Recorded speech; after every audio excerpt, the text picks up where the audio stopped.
Hello student, welcome in online class of mathematics. हम लोग discuss करेंगे वास्तविक संख्याओं के बारे में, रियल नंबर्स के बारे में। वास्तविक संख्याएं होती क्या हैं?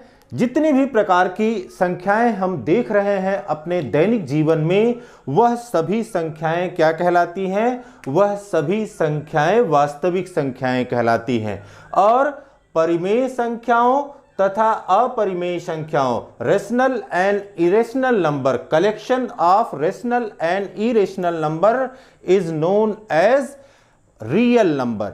नाउ यहां पर अब देखिए, इन संख्याओं को हम संख्या रेखा पर, यह संख्या रेखा है, यहां पर यह 0 है, 1 2 3 -1 -2 -3 एंड सो ऑन।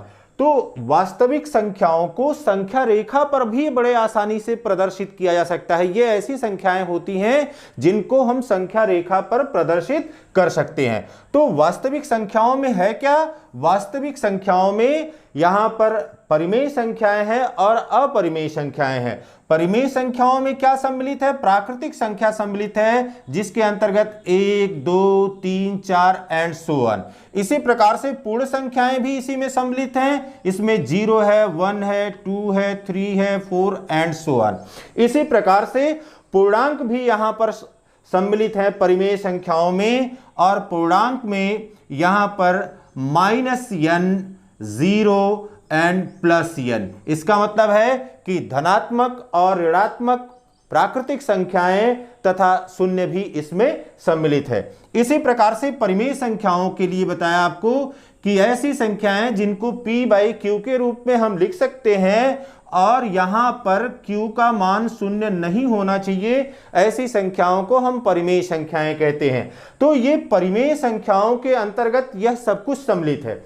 अब अपरिमेय संख्याएं क्या होती हैं? अपरिमेय संख्याएं हमने बताया कि ऐसी संख्याएं जिनको शांत दशमलव के रूप में या टर्मिनेटिंग डेसिमल के रूप में या आवर्ती दशमलव के रूप में प्रदर्शित नहीं कर सकते हैं, ऐसी संख्याओं को हम अपरिमेय संख्याएं कहते हैं। जैसे √2, √3, √5, √7 एंड पाई etc या 1.010010001, यह सभी संख्याएं किसी न किसी रूप में अपरिमेय संख्या के ग्रुप को प्रदर्शित करती हैं। अब यहां पर इस चित्र पर ध्यान दीजिए। इस चित्र में आप देख रहे होंगे कि यह प्राकृतिक संख्याओं को प्रदर्शित कर रहा है। प्राकृतिक संख्याओं के बाद यहां पर पूर्ण संख्याएं हैं। पूर्ण संख्याएं शून्य से प्रारंभ होती हैं, 1 2 3 4 एंड सो ऑन। इसके बाद पूर्णांक का घेरा है, इसके बाद परिमेय संख्याएं। इसका मतलब है कि परिमेय संख्याओं के अंदर पूर्णांक भी है, परिमेय संख्याओं के अंतर्गत पूर्ण संख्या भी है, और परिमेय संख्याओं के अंतर्गत प्राकृतिक संख्याएं भी हैं।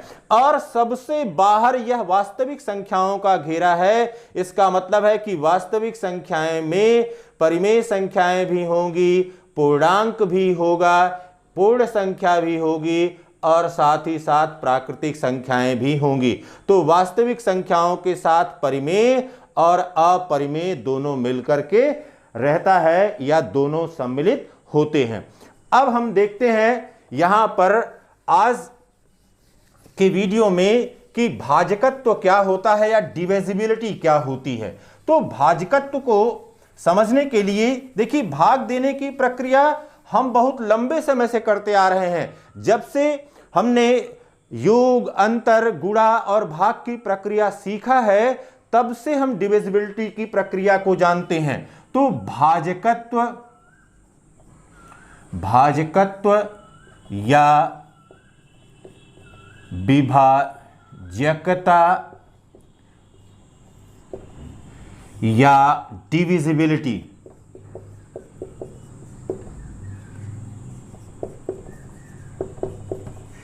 इस डिविजिबिलिटी के बारे में। तो डिविजिबिलिटी हमने कहा कि जब से हमने अपना अध्ययन प्रारंभ किया हुआ है, जब से हमने जो गणितीय प्रक्रियाएं हैं, गणितीय संक्रियाएं हैं, उनको सीखना प्रारंभ किया है, तब से हम भाग देने की प्रक्रिया को हम जान रहे हैं या समझ रहे हैं। तो यह भाग देने की प्रक्रिया हमारे लिए कोई नई प्रक्रिया नहीं है। जैसे अगर 12 में आप 3 से भाग दें तो यहां पर यह 4 बार जाता है और यह 12 हो जाता है, यह कट जाता है। अब इसको आप क्या कहते हैं? इसको आप भाज्य कहते हैं। यह क्या है? यह भाजक कहलाता है।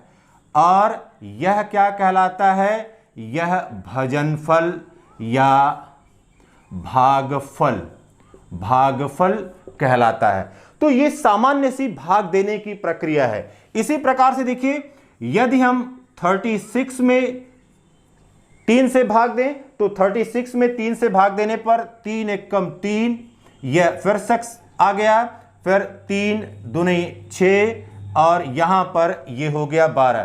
तो 36 यहां पर क्या है? यहां पर यह भाज्य है और 3 क्या यहां पर है? यह भाजक है। इसी प्रकार से यह क्या है? यह भागफल है। तो इस प्रकार से हमको यह प्रक्रिया मिल रही है कि जब किसी भाज्य में किसी भाजक से भाग देते हैं तो कुछ भागफल मिलता है और शेषफल शून्य होने की प्रक्रिया हो रही है यदि संख्या पूर्ण रूप से विभाजित है।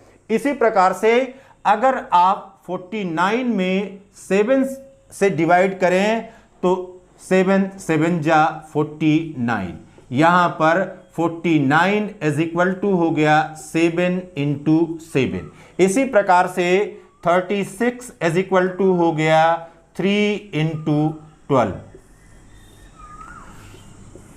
इसी प्रकार से यहां पर 12 इज इक्वल टू हो गया 3 इंटू 4। अब यहां पर देखिए बेटा कि जब यह भाग देने की प्रक्रिया हो रही है तो इसमें यह 4 संख्या, इसमें यह 12 संख्या या इसमें यह 7 संख्या कोई बात या कोई लक्षण हमको बता रही है।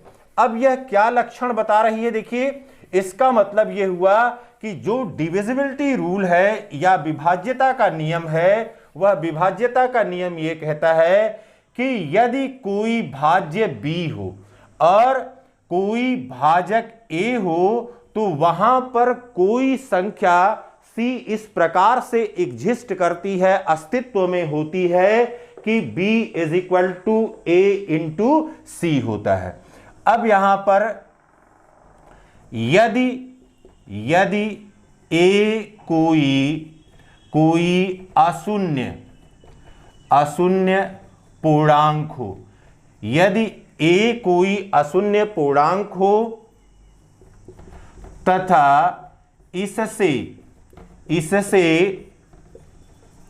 किसी अन्य पूर्णांक b में भाग दें तो कोई पूर्णांक c इस प्रकार से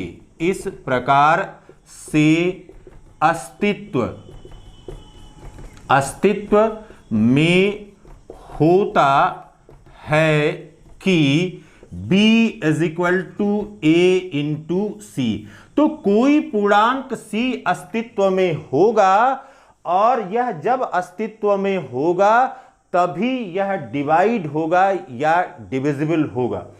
अब यहां पर देखिए, जब हम डिविजिबिलिटी कहते हैं या भाजकत्व कहते हैं या विभाजकता कहते हैं तो उसका मतलब क्या हुआ, उसका अर्थ क्या हुआ? जैसे हमने लिया कि a, यहां पर a, अब a बाई b नहीं है, इसका मतलब यह हुआ कि a divides b, a b को विभाजित करता है। A divides B, A B को विभाजित करता है, या यह हो जाएगा ए बी का एक गुणनखंड है। ठीक, फिर या इसी को कह सकते हैं बी इज डिविजिबल बाई ए। इसका मतलब हुआ कि बी ए से विभाजित होता है।